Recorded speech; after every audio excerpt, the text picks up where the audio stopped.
आइए हम परमेश्वर के वचन की ओर चले और हम परमेश्वर के वचन से निकालेंगे प्रकाशित वाक्य की पुस्तक उसका 4था अध्याय।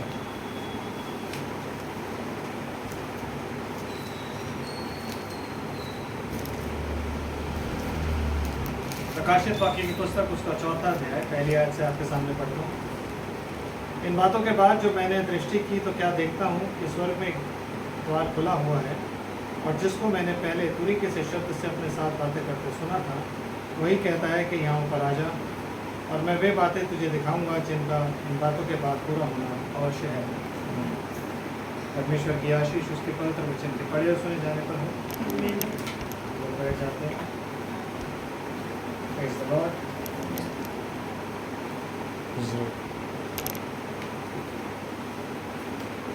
Amen. हर बार जब हम बाइबल पढ़ते हैं, हर बार जब हम चैप्टर पढ़ते हैं तो स्टार्टिंग हमारी यही होती है कि स्टार्टिंग हमारी यही होती है कि हमें सोचते हैं कि नहीं यार ये रैप्चर की बात है, लेकिन हम क्या करें कि रैप्चर जो है वो किसी को बताना और ये बताने के रैप्चर होने वाला है, तो उसको कन्विंस करने के लिए ना बहुत प्रॉब्लम होती है। उसको कन्विंस करने के लिए ना बहुत ज़्यादा प्रॉब्लम होती है। Amen.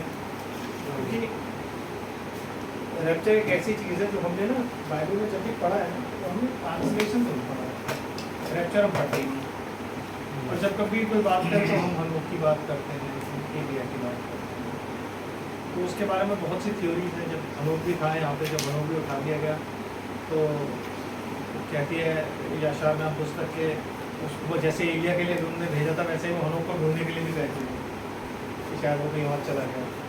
तो लोग पूरी तरीके से भरोसा नहीं कर पाते, उस चक्कर में थोड़ा सा प्रॉब्लम हो जाती है। तो थोड़ा सा बाइबल से हम देखते हैं कि आखिर रैप्चर जो है वो है भी या नहीं भी है, या बाइबल में उसके विषय में लिखा भी है। आमेन। तो हम निकालते हैं यशायाह नबी की पुस्तक उसका 57 अध्याय, Isaiah 57 and verse 1 and 2। Isaiah 57 verse 1 and 2।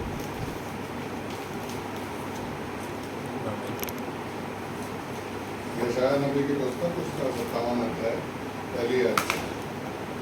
धर्मी जन नष्ट होता है और कोई इस बात की चिंता नहीं करता। भक्त मनुष्य उठा लिए जाते हैं परंतु नहीं सोचता, कोई नहीं सोचता, परंतु कोई नहीं सोचता। धर्मी जन इसलिए उठा लिया गया कि आने वाली आपत्ति से बच जाए। धर्मी जन क्यों उठा लिया गया? ताकि वो आने वाली आपत्ति से बच जाए। और आपको ये बात मालूम है कि यीशु मसीह ने लूका की इंजील 21 अध्याय में क्या बोला था 36 आयत के बाद, कि तुम्हारे मन तुम्हारी मतवालापन और जीवन की चिंताओं से सुस्त ना हो जाए, कहीं ऐसा ना हो कि तुम उसमें फंस जाओ, क्योंकि ये जाल की नाई फंदे की नाई ऐसे ही आ पड़े, है ना। तो तुम अपने आप को इस योग्य बनाओ कि तुम मनुष्य के पुत्र के सामने खड़े होने और इन घटनाओं से, जिन घटनाओं की यहाँ पे बात लिखी है, उनसे बचने के योग्य है। तो बाइबल कोई ऐसी पुस्तक नहीं है जिसमें आप हवा मतलब कोई आप बातें करते हो तो कहीं पहले ना लिखी हुई, पहले परमेश्वर ने इंडिकेट करके आपको बताया है। थोड़ा सा गौर से इसको समझने के लिए हम एक जगह और चलते निकालते हैं, यशायाह 26, आइज़ाया चैप्टर 26, यशायाह नबी की पुस्तक उसका 26 अध्याय और उसकी 20 और 21 आयत पढ़ते हैं। क्या लिखा है तो जरा देखें थोड़ा सा।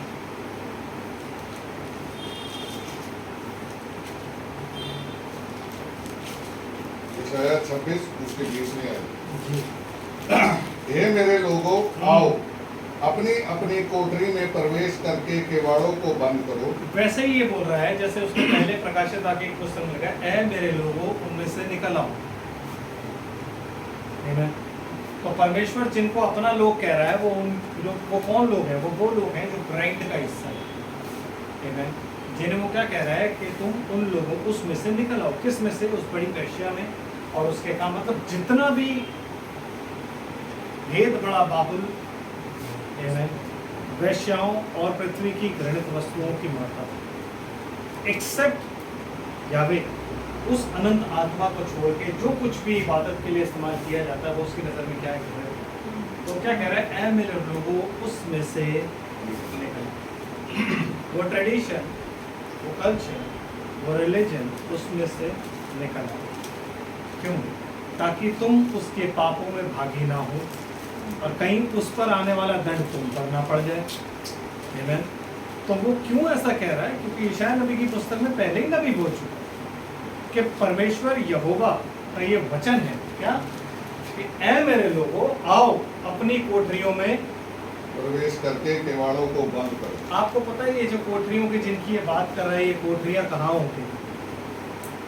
जब आप पढ़ेंगे सुलेमान की पुस्तक, जब आप पढ़ेंगे जब मंदिर बनाया गया था सुलेमान का, तो सुलेमान के मंदिर का जो चारों तरफ से जो बाउंड्री लाइन थी उसमें ना कोठरियां थी याजकों लेवियों के रहने की।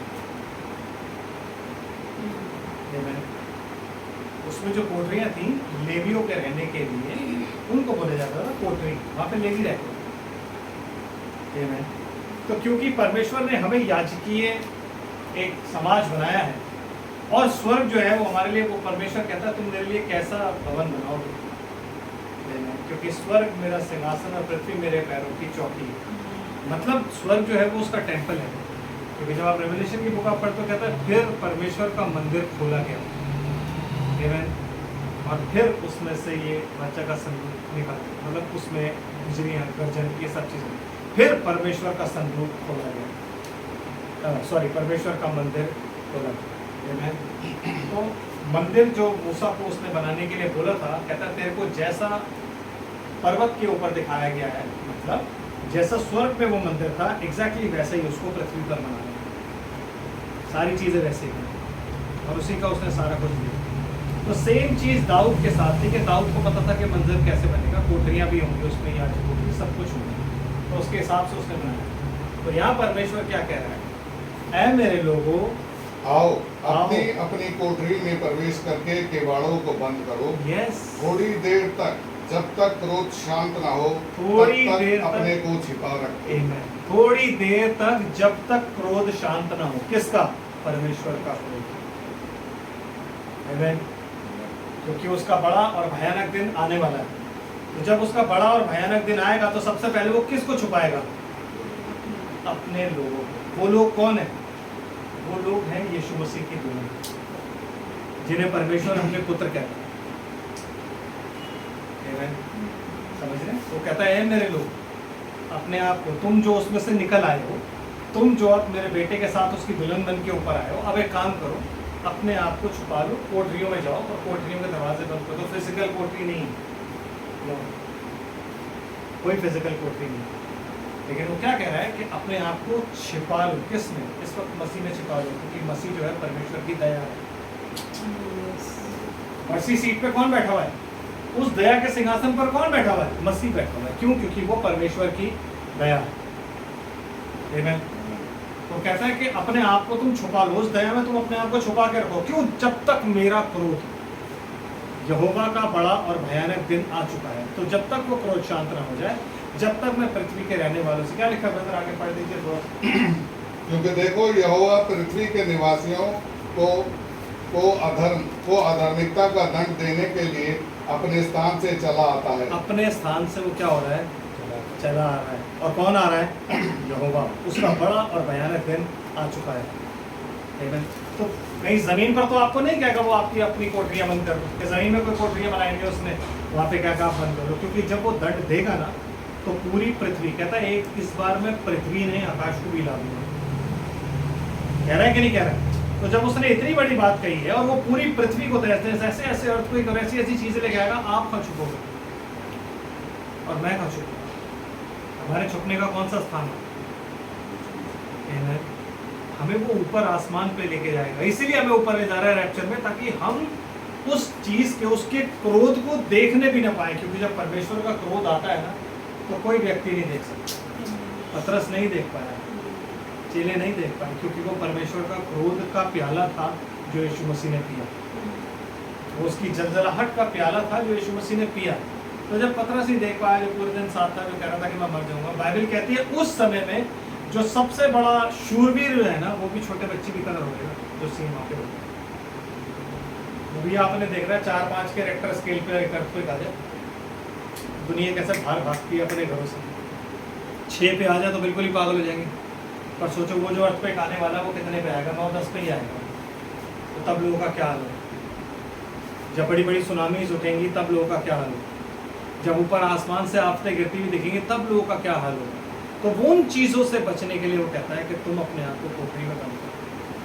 यही वो टाइम है और यही वो सीक्वेंस है जब वो यूहन्ना को कहता है तू यहाँ ऊपर आ जा। जैसे ही चर्च एज खत्म होती है, जैसे ही लौदीकिया कलीसिया काल खत्म होता है, अर्थक्वेक के बाद एक बहुत बड़ा अर्थक्वेक आता है, उस अर्थक्वेक के बाद वो क्या कहता है, ऊपर आता है, वो चला जाता है। रैप्चर बाइबल में है, रैप्चर बाइबल से बाहर की कोई टीचिंग नहीं है।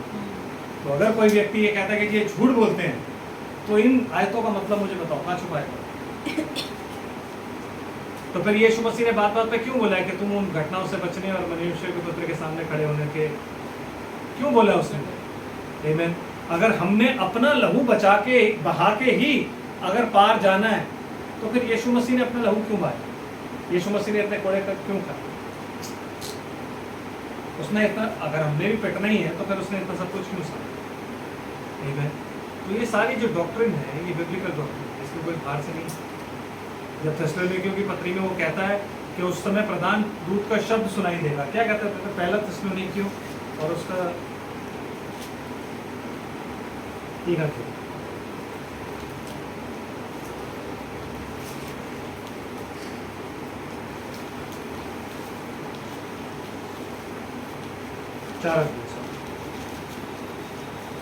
पहला थिस्सलुनीकियों 4 अध्याय उसकी 13 है, क्या कहती है?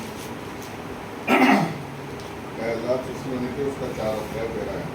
हे भाइयों, हम नहीं चाहते कि तुम उनके विषय में जो सोते हैं अज्ञानी रहो। ऐसा ना हो कि तुम दूसरों के समान शोक करो जिन्हें आशा नहीं। क्योंकि यदि हम विश्वास करते हैं कि यीशु मरा और जी भी उठा, तो वैसे ही परमेश्वर उन्हें भी जो यीशु में सो गए हैं उसी के साथ ले आएगा। जो यीशु में सो गए हैं बहुत इंपॉर्टेंट चीज़ है, क्योंकि जब पास्टर लोग किसी की मैयत पे दुआ करते हैं ना और ये पढ़ते हैं, तो ये नहीं बताते कि आप यीशु में सोए हो या नहीं सोए। तो अगर आप किसी भी हालत में सो गए हो तो आप जलाए नहीं जाओगे, बट कंडीशन इज अगर आप यीशु में सोए तो ही आप यीशु के साथ जलाए जाओगे जैसे वो जलाया गया। आमीन। समझ रहे ना? तो यीशु में सोना बहुत ज़रूरी है और यीशु में जीना बहुत ज़रूरी है। यीशु में जियोगे तो ही यीशु में सोए। आमीन। और बेहतर आगे क्या करें? क्योंकि हम प्रभु के वचन के अनुसार तुमसे ये कहते हैं कि हम जो जीवित हैं और प्रभु के आने तक बचे रहेंगे। प्रभु के आने तक मतलब the physical coming of Christ और the spiritual coming of Christ. Spiritual हमें लेने जब आ रहा है तो दुनिया नहीं जानेगी। आपको मैं एक चीज बताना चाहता हूँ, बार बार क्यों कहता है चोर की नाई, चोर की नाई, चोर की नाई, चोर की नाई, क्यों कह रहा हूँ कि परमेश्वर का दिन चोर की नाई था। वो दिन चोर, क्योंकि जैसे रैप्चर होगा ना उस दिन की शुरुआत हो जाएगी ब्रदर। आप समझिए, यस मैं मानता हूँ उस दिन के 45 दिन है, वो दिन 45 दिन का है, 30 दिन का वो दिन है, 45 दिन की जजमेंट है, तो मुझे मालूम है। लेकिन शुरुआत कहाँ से शुरू होगी? जजमेंट कहाँ से शुरू होगी? जेंटाइल्स की जजमेंट कहाँ से शुरू होगी? जिस दिन रैप्चर होगा जेंटाइल की तरफ से खुदा मुड़ जाएगा, जजमेंट शुरू हो जाएगी। जो बात वो कर रहा है वो तो वो फिजिकली आने की बात कर रहा है, लेकिन जेंटाइल लैंड में जो लोग रह जाएंगे उनकी जजमेंट का क्या होगा?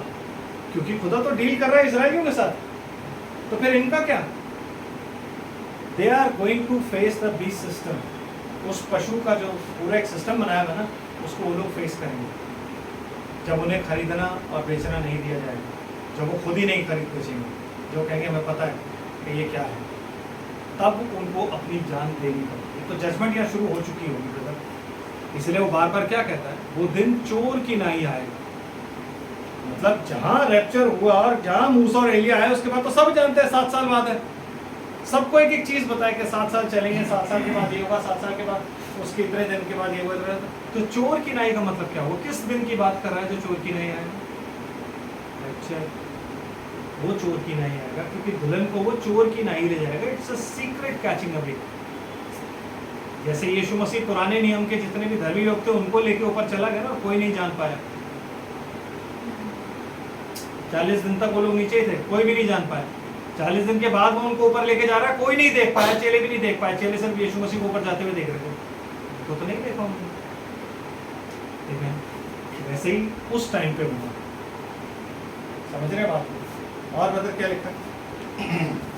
क्योंकि हम प्रभु के वचन के अनुसार तुमसे ये कहते हैं कि हम जो जीवित हैं और प्रभु के आने तक बचे रहेंगे, सोए हुओं से कभी आगे ना बढ़ेंगे। किस लिए किस लिए सोए हुए से आगे नहीं बढ़ेंगे? है कि नहीं? किस लिए आगे नहीं बढ़ेंगे सोए हुए से?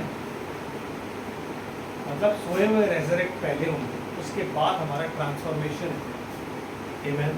और ब्रदर क्या लिखा है? और क्योंकि प्रभु आप ही स्वर्ग से उतरेगा, उस समय ललकार और प्रधान दूत का शब्द सुनाई देगा और परमेश्वर की तुरही फूंकी जाएगी। उस समय प्रभु अपने आप ही स्वर्ग से उतरेगा। आमेन। समझ रहे? 1963 में प्रभु अपने आप स्वर्ग से उतरा। नहीं तो फेस आपने देखा, जो क्लाउड का फेस लगा होता है चर्चेस में, 1963 में प्रभु अपने आप स्वर्ग से उतरा। उस समय प्रधान दूत का शब्द सुनाई देगा और ललकार और परमेश्वर की तुरही फूंकी जाएगी। और परमेश्वर की तुरही फूंकी जाएगी। ये एक अलग मैसेज है, मैं इस मैसेज पे नहीं जा रहा, लेकिन आपको ये बता रहा हूँ कि क्या लिखा हुआ है। और ब्रदर, और जो मसीह में मरे हैं वे पहले जी उठेंगे। वो जो मसीह में मरे हैं वो पहले जी उठेंगे। ब्रदर, मसीह में मरना बहुत जरूरी है। आमेन। तो जब कोई भी पादरी या कोई भी फादर या कोई भी इंसान, कोई भी प्रचारक, जब ये बात आपको नहीं बताता कि मसीह में आपको मरना बहुत ज़रूरी है, और मसीह में मरने का मतलब होता क्या है, जब आपको ये नहीं बताता तब आप धोखे में हो, और वो आपको धोखा ही दे, क्योंकि वो नहीं चाहते कि उनका गल्ला बंद हो जाए, इसलिए वो आपको बताता ही नहीं है कि मसीह में मरना होता क्या है। कहता मसीह में जो मरे हैं वो जी उठेंगे। और फिर क्या होगा भाई? तब हम जो जीवित और बचे रहेंगे उनके साथ बादलों पर उठा लिए जाएंगे कि हवा में प्रभु से मिले। हाँ। और इस रीति से हम सदा प्रभु के साथ रहेंगे। कब? ये प्रभु के फिजिकल आने से पहले है, जब वो दूसरी आमद जो कहते हैं लोग फिजिकली आएगा, उससे पहले उसके बाद। क्योंकि मैं प्रभु को लेने आसमान पे नहीं जाऊंगा। जब प्रभु जजमेंट के लिए आ रहा है तो मैं यहाँ अर्थ से उठ के आसमान पे नहीं मिलने जाऊंगा कि बादलों में मैं प्रभु से मिलूं और उसके बाद प्रभु आओ आओ, ये हमारी धरती है, मैं आपको लेके आ रहा हूँ। वो मालिक है, मैं उसको किसी भी चीज़ के लिए वेलकम नहीं कर सकता। इसलिए चर्च में जब हम भी कहते हैं ना कि जब कभी भी किसी भी चर्च में बोला जाता है प्रभु आज हम आपको इन्वाइट करते हैं, अबे भाई घर के मालिक को तुम इन्वाइट कैसे करोगे? ही इन्वाइट्स यू। वो आपको इन्वाइट करता है, वो चाहता है, वो जिनको चाहता है उन्हें बुलाता है और जिनको चाहता है उन्हें नहीं बुलाता। आप कैसे इनवाइट कर सकते हो? वो तो घर में बैठा होता है। आमेन। वो तो खुद कहता है जहाँ 2 या 3 मेरे नाम से इकट्ठे होंगे मैं मौजूद। आपको इनवाइट करने की जरूरत नहीं, आप बैठे वो आ गया, है कि नहीं? तो मैं इनवाइट करने नहीं जा सकता खुदा को। ये किसके विषय में लिखा हुआ है? This is called rapture. इसलिए वो लिखा है कि हमेशा फिर हम प्रभु के साथ हवा में रहेंगे और हमारी देह जो है वो बदल जाएगी। अब जब मैं देह बदलने की बात करता हूँ तब लोगों को लगता है यार ये फिर कोई गड़बड़ बात कर रहा है, यार ये कहाँ लिखा हुआ है। निकालते हैं ब्रदर, निकालिए फिलिपियों की पत्री,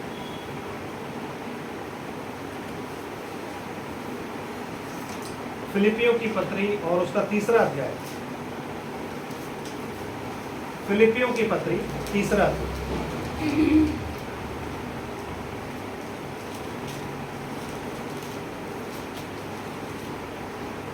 आमीन।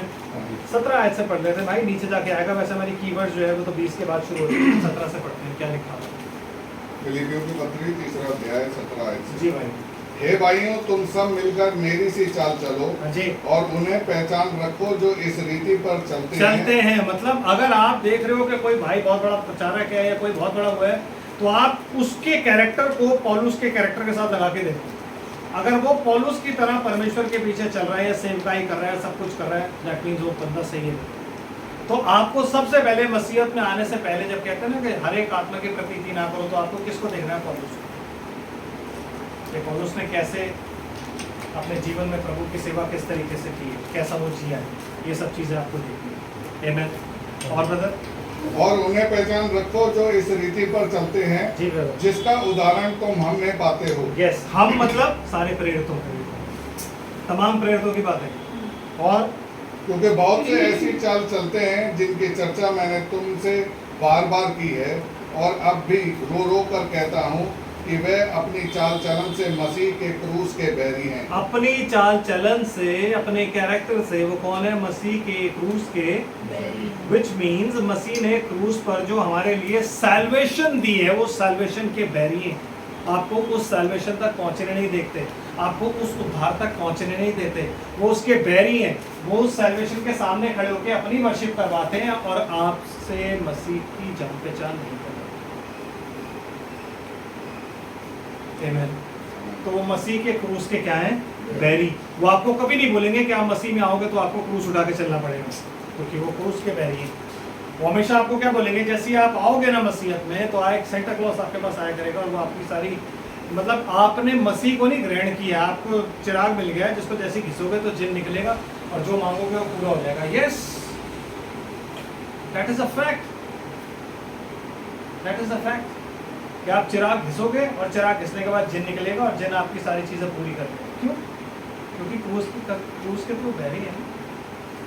वो बताते हैं मसीह हर चीज का पूरा, वो कहता है एक ही आयत उठाते हैं, तके वाले बहुत से लोगों मेरे पास आओ मैं तुम्हें विश्राम दूंगा। उसके आगे की आयत नहीं उठाते। उसके आगे वो क्या कहता है कंटिन्यूटी में? मुझसे मेरा जुआ ले लो, मेरा जुआ हल्का। ये भी तो कहता है, ये कोई नहीं बताता मेरा जुआ ले लो। समझ रहे हैं बात? तो मसीह के क्रूस के बैरी, उनसे बच के रहें। जो क्रूस की कथा आपको नहीं सुना रहा वो बैरी। और बता, उनका अंत विनाश है। हाँ जी, उनका ईश्वर पेट है। बिल्कुल समझे ना आप? उनका ईश्वर जो है वो कौन है? पेट। विच मीन्स पैसा। It's not about money, it's not about food, it's about money. इंसान कितना खाता है? 2 ही रोटी खा लेगा। चलो मैं कह रहा हूँ 8 खा ली।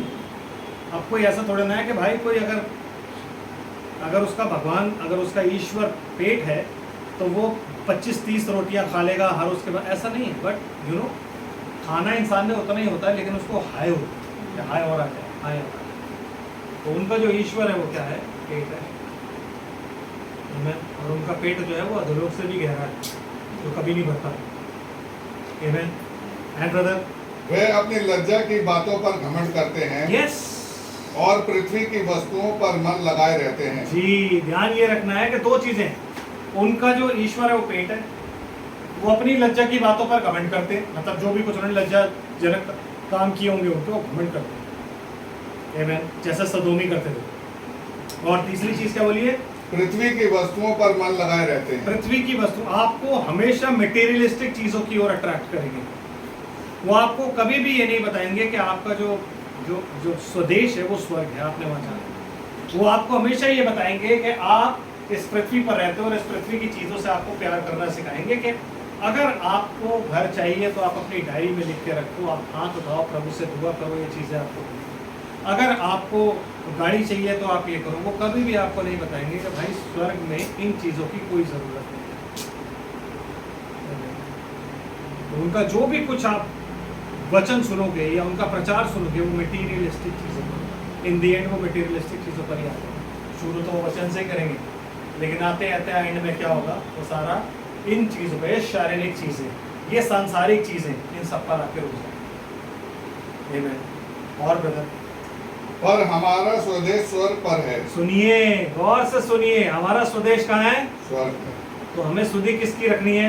स्वर्ग। ब्रदर, जब आप इंडिया छोड़ के बाहर चले जाते हो ना अमेरिका रहने, तो आप रोज शाम को जब अकेले बैठे होते हो ना, तब आप याद करते हो इंडिया को। क्यों? क्योंकि आपको याद आता है यार, कम से कम आप बात करने के लिए तो कोई होता था, यहाँ तो कोई पूछता भी नहीं। आमीन।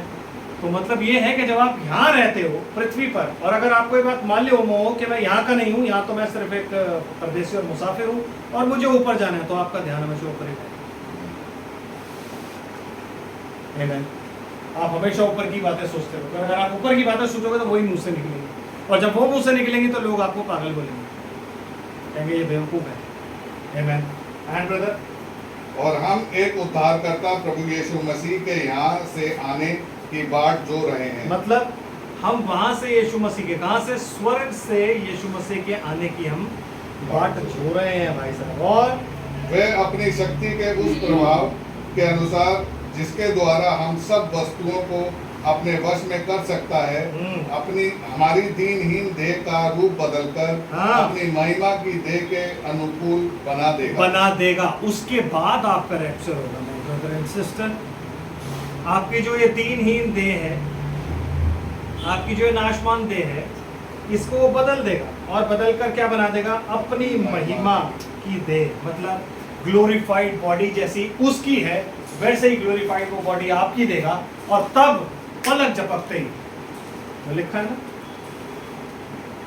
अंतिम तुरी फूंकी जाएगी और पलक झपकते ही, वो जो पलक झपकना है तब आपको ग्लोरीफाइड बॉडी मिलेगी और वो ग्लोरीफाइड बॉडी ही ऊपर जाएगी क्योंकि मसीह आपको देगा नीचे आकर। तब आप उस अविनाश को पहन लोगे। जैसे पौलुस कहता है ना, एक दिन मेरी देह इस नाशमान देह को, ये नाशमान देह नाश हो जाएगी और मैं अविनाश को पहन लूंगा। तो जिस अविनाश की वो बात करता है वो एक ग्लोरीफाइड बॉडी है जिसमें मृत्यु नहीं है, जिसमें ब्लड नहीं है, जिसमें डीएनए नहीं है, और वो बॉडी ही ऊपर जाएगी क्योंकि मांस और लहू परमेश्वर के राज्य में प्रवेश नहीं कर सकते। समझ रहे ना? तो तब ये ऊपर जाएगी। तो इट इज़ अ फैक्ट कि हम लोगों ने जाना ही जाना है, चाहे कुछ भी हो। और हर इंसान कैसे जाएगा? अपने फेथ से। आपकी बॉडी, देखिए, अगर बॉडी का ट्रांसफॉर्मेशन नहीं होना होता, ये भी लोगों को लगता है कि यार बेवकूफ़ बना रहे हैं, तो अब्राहम का ट्रांसफॉर्मेशन नहीं है। 100 साल का आदमी वापस 25 साल का कभी भी नहीं होता, उसकी बीवी कभी 22 साल की कभी भी नहीं होती। आमीन। तो ये ट्रांसफॉर्मेशन जो है ना, ये ट्रांसफॉर्मेशन होना ज़रूरी है। आमीन। और ट्रांसफॉर्मेशन के बाद हमें बदलना बहुत ज़रूरी है और हम फिर ऊपर जाएंगे। तब हमें बोला जाएगा यहाँ ऊपर आ जाओ। आमीन।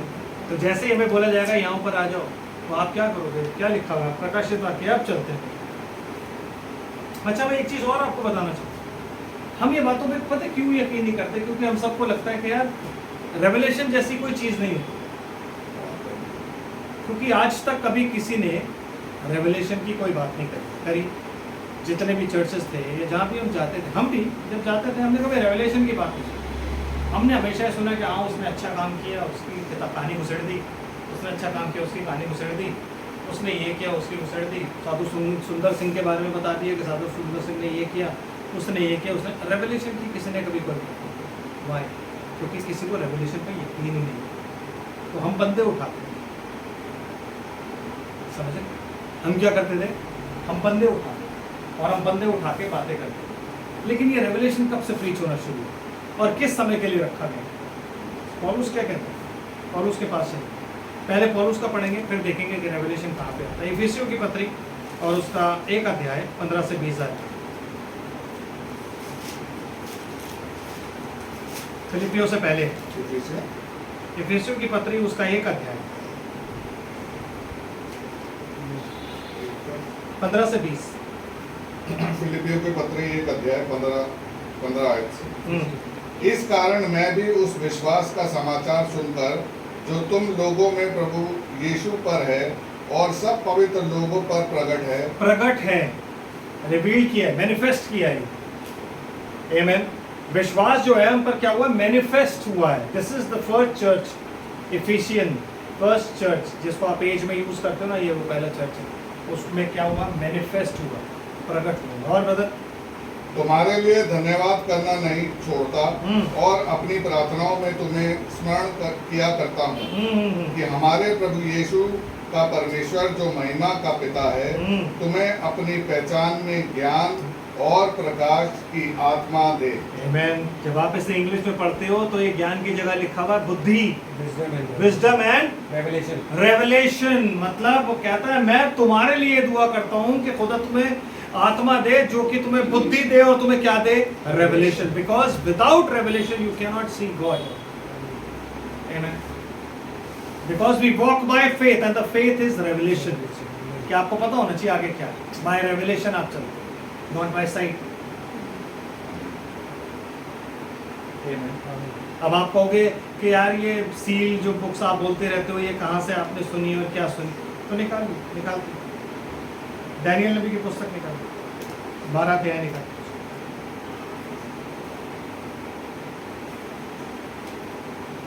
मैं आपको क्यों ये सब चीजें बता रहा हूँ? क्योंकि बेस बनाना चाहता हूँ। 7 चर्चेज तो हम सब ने सुन लिए और हम सब जान गए कि हाँ ये 7 चर्चेज है। लेकिन जब आप 4 चैप्टर से आगे बढ़ते हो ना, तो आपको ये जानना बहुत ज़रूरी है कि रेवलेशन एक्चुअली होता क्या है। क्यों परमेश्वर ने ये रेवलेशन की बुक लिख पाई है, ये इसे बोलते हैं यीशु मसीह का प्रकाशन, डायरेक्ट यीशु मसीह की किताब है। आमीन। ये उसी का प्रकाशन, उसका प्रकाशित वाक्य, यूहन्ना का प्रकाशित वाक्य नहीं है, यीशु मसीह का प्रकाशित वाक्य जो उसने अपने दास यूहन्ना को दिया। आमीन। तो ये उसका है, और उसने क्यों दिया, मतलब क्यों, किसके लिए देना चाहता था वो, क्योंकि आज तक तो कभी हमें पढ़ाए नहीं गए, किसी भी समय के लिए तैयार नहीं किया गया, तो ये आज तक क्यों ऐसे रखा गया। पढ़िए क्या लिखा है पहली आयत से, डैनियल चैप्टर 12 एंड वर्स 1।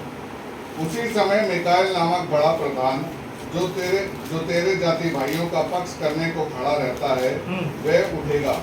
तब ऐसे संकट का समय होगा जैसा किसी जाति के उत्पन्न होने के समय से लेकर अब तक कभी ना होगा। देखिए डैनियल जो था ना, वो ना विजन्स देख रहा था, सीरीज ऑफ विजन देख रहा था, जिसकी वजह से वो बड़ा परेशान था, और वो बातें जानना चाहता था कि यार ये क्या हो रही है, मतलब इनका मतलब क्या है। वो परमेश्वर से मतलब पूछता है, परमेश्वर उसको थोड़ा बहुत मतलब बताता भी है, कहते हैं कि एक राज्य उठेगा, ऐसा होगा, 4 बीस्ट जो हमने पहले प्रीच किए थे। तो डैनियल वो चीज़ें अब डैनियल और आगे जानना चाहता है, चौथे बीस्ट के बारे में जानना चाहता है। चौथे बीस्ट के बारे में परमेश्वर अच्छे से जिब्राइल उसे एक्सप्लेन करता है, और एक्सप्लेन करने के बाद एक जगह आती है जहाँ पे वहाँ उसको अब क्या बोलता है कि मिकाएल उठेगा। अब डैनियल एक्सप्लेन कर रहा है कि तेरा जो मिकाएल जो है वो उठेगा और क्या करेगा। परंतु उस समय तेरे लोगों में से जितनों के नाम परमेश्वर की पुस्तक में लिखे, तेरे लोगों में से मतलब डैनियल के लोग कौन है? नहीं, डैनियल के लोग थे इजराइली, और वो डैनियल के लोग कब बने? जिस दिन डैनियल उनके लिए परमेश्वर के सामने पश्चाताप करने लगा। वो कौन हो गए? डैनियल के लोग। जिस दिन मूसा परमेश्वर के सामने खड़े होकर कहता है कि तू इनको मारने से पहले मुझे मार दे, तो वो कौन हो गए? मूसा के लोग।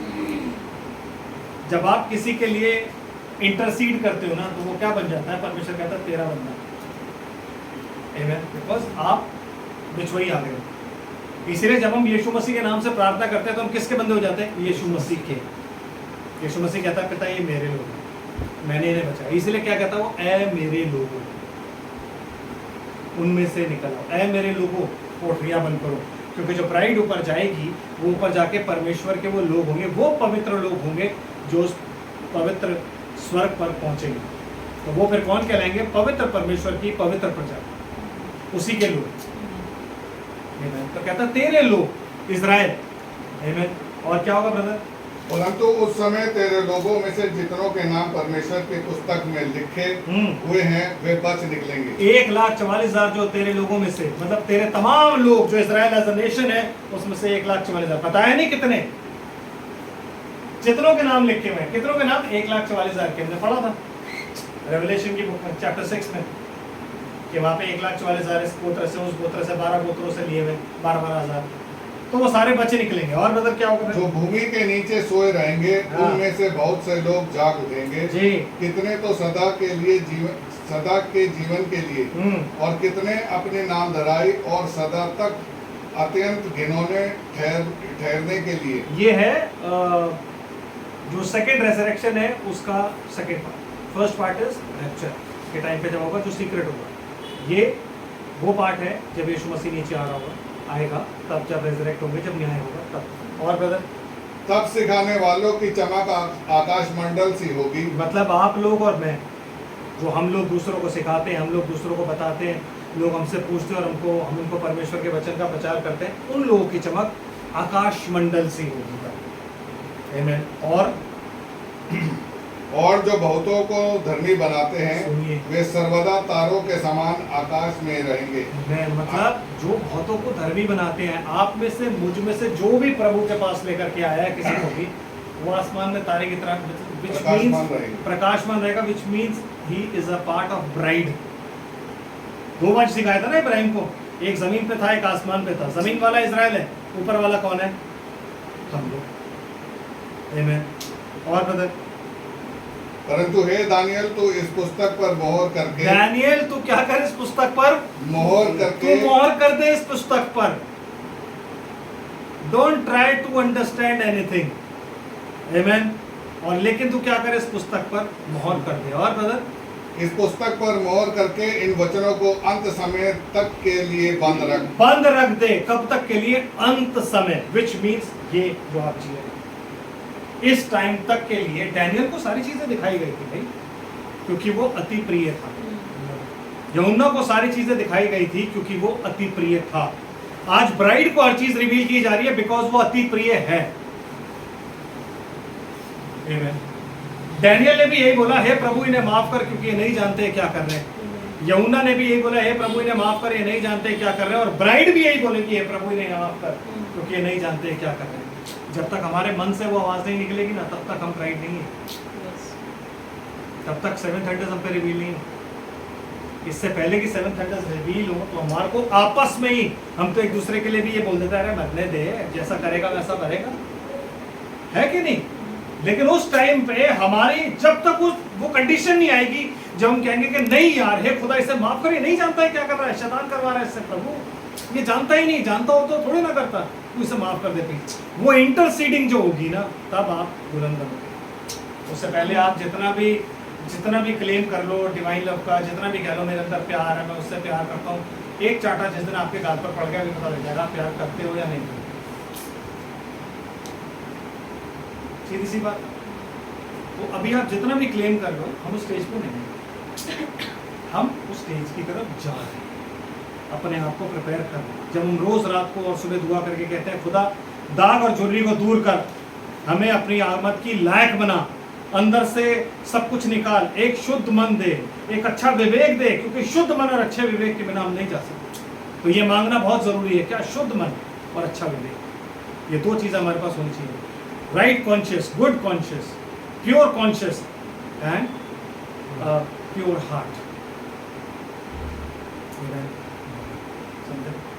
जो मन के शुद्ध है वही इजराइली। आमीन। समझ रहे? तो ब्रदर क्या कहता है? बहुत से लोग पूछपाछ और ढूंढांड करेंगे, जी जी जी, और इससे ज्ञान बढ़ भी जाएगा। ऐसा नहीं है कि उन्हें नहीं पता लगेगा। बहुत से लोग आज की डेट में आप देखो यूट्यूब पे, फलाने पे, ढमकाने पे, बहुत से लोग इस रेवलेशन की बुक को खोल रहे हैं, इन सब चीजों को बता रहे हैं, कह रहे हैं बहुत से लोग पूछ-पाछ ढूंढ-ढांड करेंगे और ज्ञान बढ़ जाएगा, बुद्धि नहीं बढ़ेगी। वो अपने ज्ञान के अनुसार, यस, अपनी वो दुनियावी नॉलेज के अनुसार जो कुछ भी वो बता सकेंगे आपको बताएंगे, but not according to revelation. वो रेवलेशन नहीं। इसीलिए पौलुस कहता है, मैं तुम्हारे लिए दुआ करता हूँ कि तुम्हें बुद्धि और रेवलेशन का आत्मा मिले। है ना? बहुत ज़रूरी है बुद्धि और रेवलेशन का आत्मा पाना, क्योंकि अगर ये दो चीज़ें हमारे पास नहीं हुई ना तो हम यही रह जाएंगे। बुद्धि हमें बुद्धिमान बनाती है ताकि हम बुद्धिमान कुमारियाँ बने। रेवलेशन हमें ये बताता है कि हमें तेल और चाहिए। रेवलेशन हमें ये बताता है कि हमें परमेश्वर की नज़दीकी में बढ़ना है। हमें ये बताता है कि इस वचन में और क्या क्या लिखा हुआ है जो हम पर खुलना है, क्योंकि अभी तो हम वहाँ पहुँचे ही नहीं है। समझ रहे? नहीं समझ रहे? तो ये जानना बहुत ज़रूरी है कि ऐसे ही कोई बात नहीं करी जाती। बाइबल में सारी बातें लिखी हुई हैं और तभी लिखी हुई हैं। क्यों लिखा हुआ? आदम से सातवां था हनोक, यहूदा की पत्री में लिखा हुआ है कि हनोक जो आदम से सातवां था वो उठा ले। सातवां ही क्यों मेंशन किया है मुझे बताओ आप? क्योंकि पहले आदम से सातवां जो था वो कौन था? हनोक। और आखिरी आदम से सातवां कौन है? हम लोग, gentile, right? First church, second church, third church, करते करते करते सातवें में रैप्चर है। पहला आदम और आखिरी आदम, एम ही लिखना उसने कोई जरूरी नहीं था। उसने वहां पे दो चीजें बताई कि आखिरी आदम से आखिरी और जो होगा, और दूसरी बात जो हनोक था वो आदम से आठवां नहीं था, सॉरी नौवां नहीं था। दो बेटे गायब है उसमें, कैन और हाबिल। हाबिल मर गया इसलिए उसको गायब कर दिया, बट कैन को क्यों गायब किया? पहलौठा था वो, he was not the son of Adam, वो आदम का बेटा नहीं था। इसीलिए वो कहता है आदम से सातवां हनोक। आप गिन के देख लो कितने बेटे होते हैं कैन और हाबिल को मिला के, आप नौवां ढूंढोगे इसको। आमीन। समझ रहे? पूरा हो गया था भाई, सारे पूरे हो। तो क्या क्या ढूंढांड और ज्ञान बढ़ भी जाए, मतलब ये एंड टाइम तक के लिए क्या किया है, इस पुस्तक को मोहर कर दिया। ये मोहर की हुई पुस्तक। और यशायाह नबी की पुस्तक कहती है, अगर मुझे मिल जाता तो पढ़वाता हूँ आपको मोहर की हुई पुस्तक के बारे में। यशायाह नबी की पुस्तक क्या कहती है? यशायाह नबी क्या कहता है कि मोहर की हुई पुस्तक के बारे में क्या लिखा है?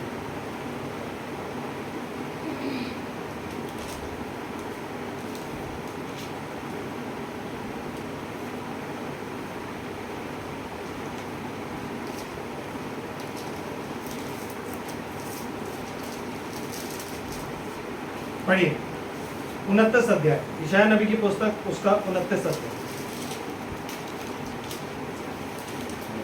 29 की भाई आप पढ़िए 9वीं आयत से, और बहुत ध्यान से समझिए इसको क्या लिखा हुआ है यहाँ पे। यशायाह 29 उसकी 9वीं आयत से। 9वीं आयत से। ठहर जाओ और चकित हो, भोग विलास करो और हाँ। अंधे हो जाओ। और अंधे हो जाओ, भोग विलास, ये इस टाइम, इस एज के लोगों के लिए, क्योंकि इस एज के लोग अंधे हैं। कहते हैं मैं धनी हूँ, धनवान हूँ, मुझे किसी वस्तु की घटी नहीं, और भोग विलास में पड़े हैं, तो उनके लिए वो कहता है, क्या कह रहा है ब्रदर?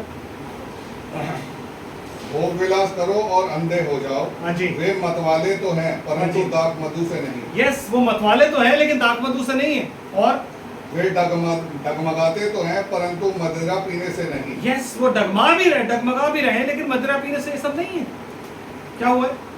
यहोवा ने तुमको भारी नींद में डाल दिया। यस, क्या हुआ है?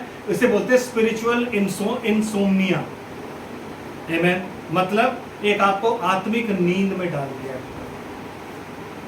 आमेन। इस युग के लोगों को किस में डाल दिया है? आत्मिक नींद में। इसीलिए आधी रात को धूम मचती है और ये बोला जाता है कि दूल्हा आने वाला है, क्योंकि लोग सब के सब उस भारी नींद में पड़े हैं कि उनको, अभी आज सुबह हम डिस्कस कर रहे थे कि यार लोग कैसे हैं कि इतनी परेशानियां झेल रहे हैं, सबको कोई कुछ बोलना ही नहीं चाहता, बिकॉज लोग भारी नींद में हैं। परमेश्वर ने उनको नींद में डाल दिया ताकि वो झूठ की प्रतीति करें, क्योंकि सत्य के उस वचन को उन्होंने ग्रहण नहीं किया। और ब्रदर, यहोवा ने तुमको भारी नींद में डाल दिया है और उसने तुम्हारी नबी रूपी आंखों को बंद कर दिया है। सोचिए, आपकी नबी रूपी आंखें भी है, लेकिन यहोवा ने खुंदक में क्या किया? बंद कर दिया उसको। क्यों? क्योंकि तुम उसके पास आना नहीं चाहते। और ब्रदर, और तुम्हारे दर्शी रूपी सिरों पर पर्दा डाला है। हाँ, जो तुम्हारे दर्शी रूपी सिर है ना, जो देख सकते थे। दर्शी मतलब होता है सीयर, एक होता है प्रॉफिट और एक होता है सीयर। सीयर का मतलब पुराने जमाने में प्रॉफिट को सीयर बोला जाता था, जैसे बिलाम नबी को सीयर बोला जाता, दर्शी। क्यों? क्योंकि वो दर्शन में चीजें देखता था, विजन में, और वो बताता। इसलिए विलियम ब्रैनम की जो मिनिस्ट्री थी ना, दैट वाज अ सीयर। वो विजन देखता था और बताता था। आमेन। समझ रहे आप? तो वो कहता तुम्हारी उन आंखों को बंद कर दिया और वहां पे सर पे जो है वो कपड़ा डाल दिया।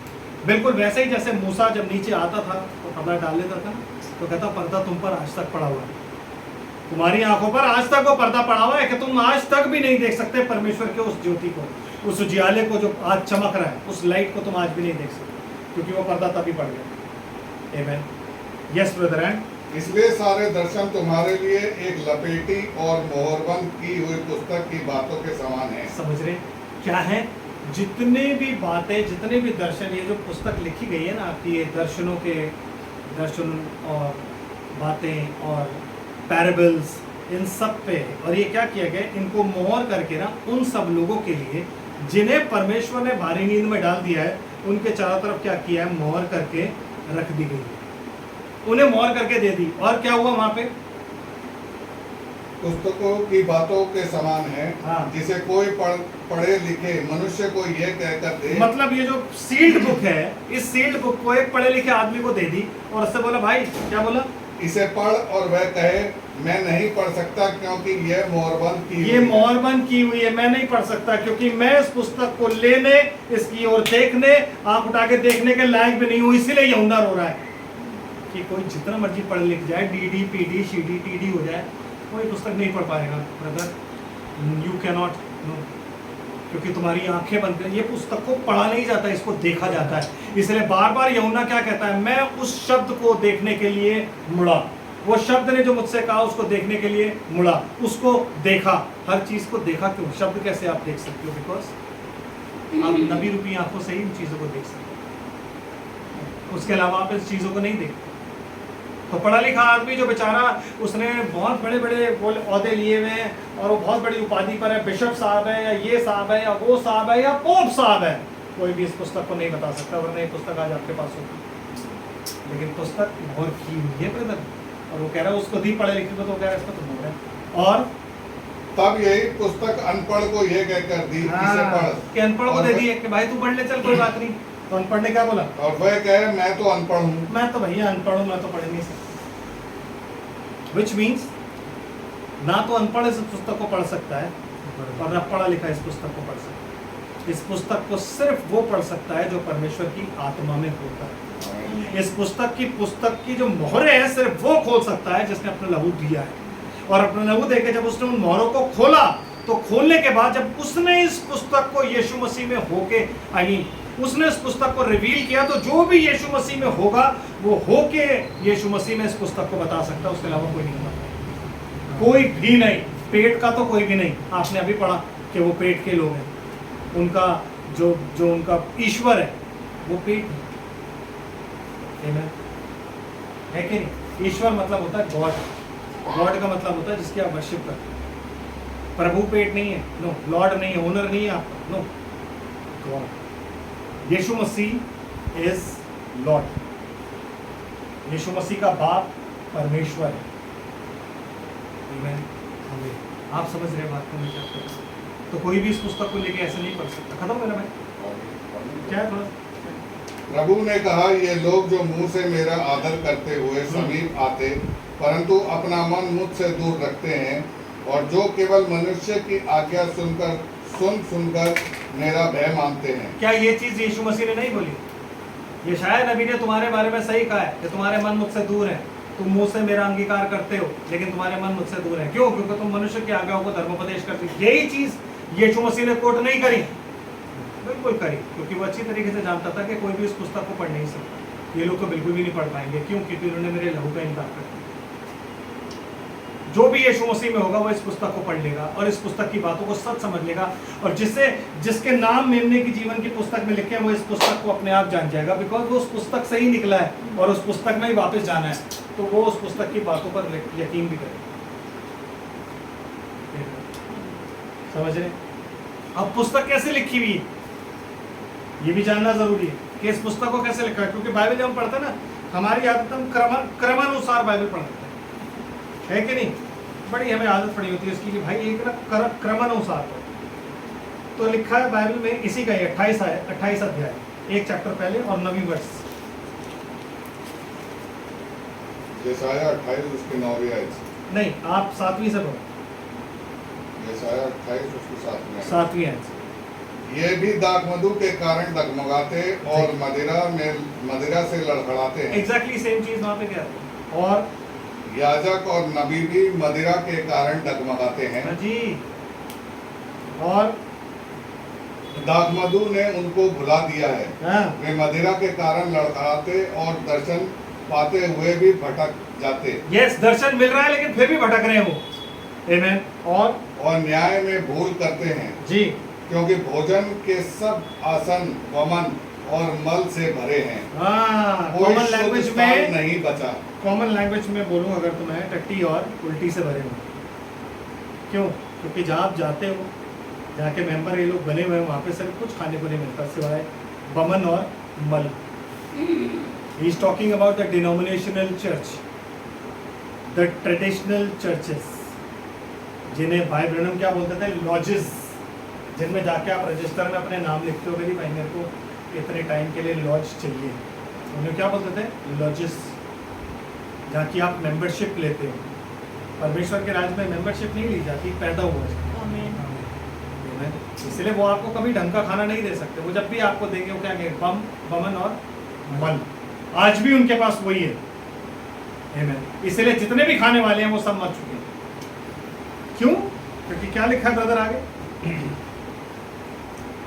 वे किसको ज्ञान सिखाएगा? किसको वो ज्ञान सिखाएगा? बताओ मेरे को। परमेश्वर जब देख रहा है कि पूरी पृथ्वी पर यही चल रहा है, पूरी पृथ्वी पर डिनोमिनेशंस बन गई हैं, पूरी पृथ्वी पर इससे पहले भी यीशु मसीह आए, उन्होंने अपने ट्रेडिशन फरीसियों और सदूकियों ने, वो कहता है किसको ज्ञान सिखाएगा? और वे किसको ज्ञान सिखाएगा और किसको अपने समाचार का अर्थ समझाएगा? अर्थ समझाएगा, मतलब जो सुसमाचार वो भेज रहा है उसका अर्थ किसको समझाएगा ब्रदर? यही तो हमने प्रकाशित वाक्य 10:7 में पढ़ा है। क्या? कि उस सुसमाचार के अनुसार जो उसने अपने दास भविष्यद्वक्ताओं को दिया, पूरा फिनिश हो दिस एज। आमीन। क्या लिखा है ब्रदर आगे? क्या उनको जो दूध छुड़ाए हुए और स्तन से अलगाए हुए हैं, मतलब छोटे छोटे बच्चों को सिखाएगा वो।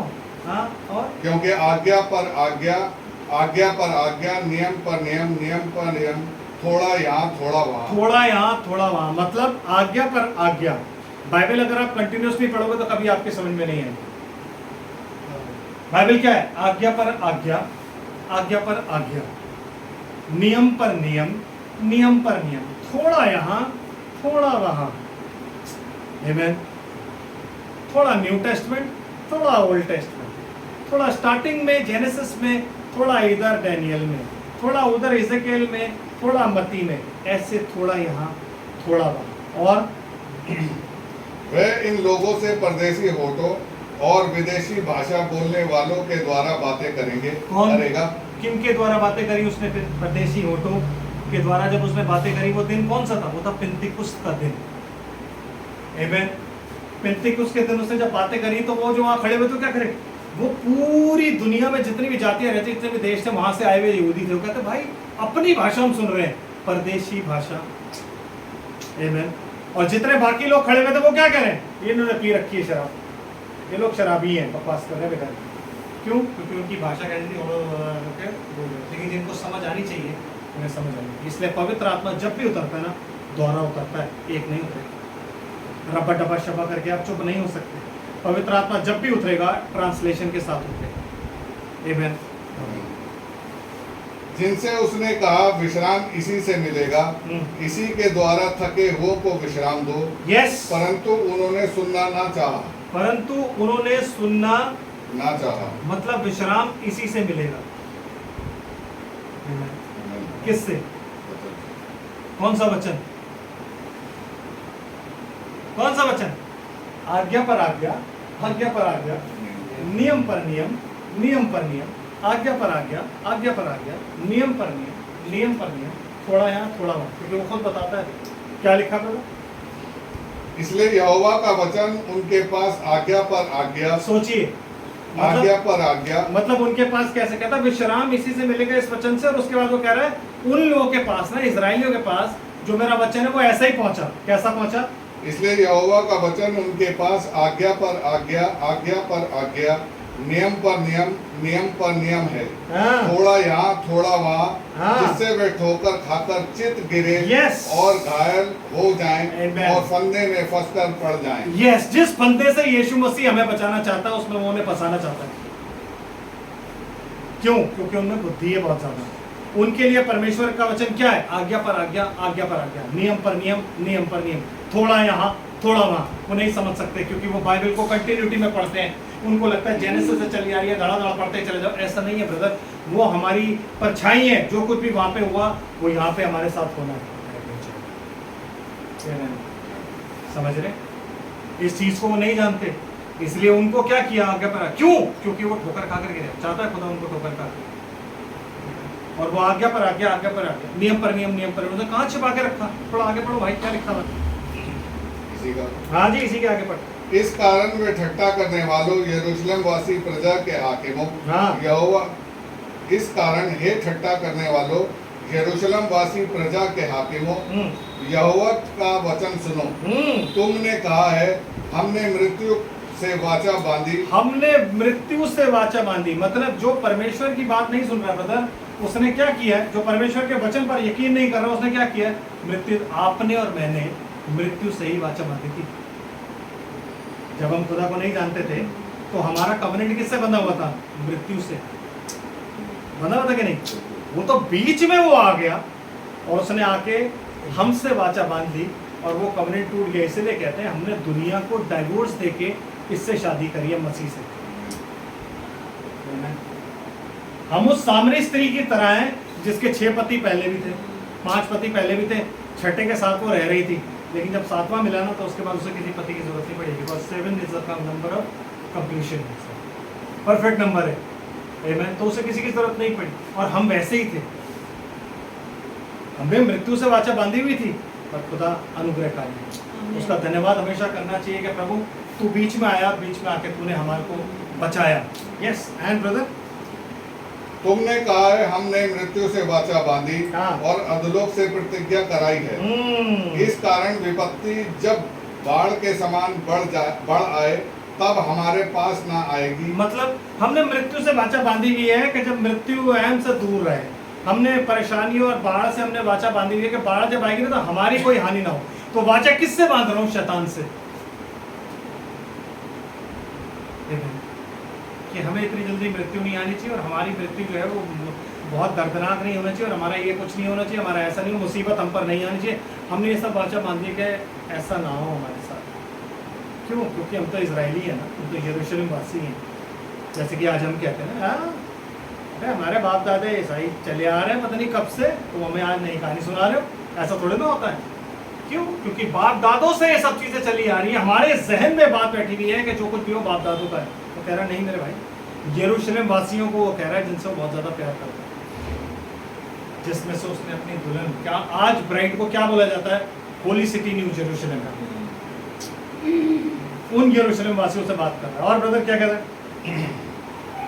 क्योंकि हमने झूठ की शरण ली जी। और मिथ्या की आड़ में छिपे हुए हैं। मतलब हमने झूठ मतलब परमेश्वर के वचन के विरुद्ध, सत्य के अगेंस्ट जो भी कुछ होता है वो झूठ होता है। और वो झूठ का कवरेंट क्या है? शैतान कहता है मैं तुम्हें कुछ नहीं होने दूंगा, तुम एक बार मुझसे कवरेंट मांगो, यहोवा को छोड़ दो, मैं तुम्हें सब कुछ दे सकता हूँ। जैसा कि किसने बोला था? हिजकिय्याह राजा के टाइम में जो राजा आया था, उसने क्या बोला था कि मैं तुम्हें दूध और मधु की धारा है, मेरा देश भी ऐसा है। तुम ये मत सोचो कि यहोवा तुम्हें बचाएगा, नहीं बचा सकता, कोई और देवता बचा पाया। तो शैतान यही कहता है आपको कि मैं तुम्हें वो सारी चीजें दूंगा, तुम मुझसे वाचा बांधो।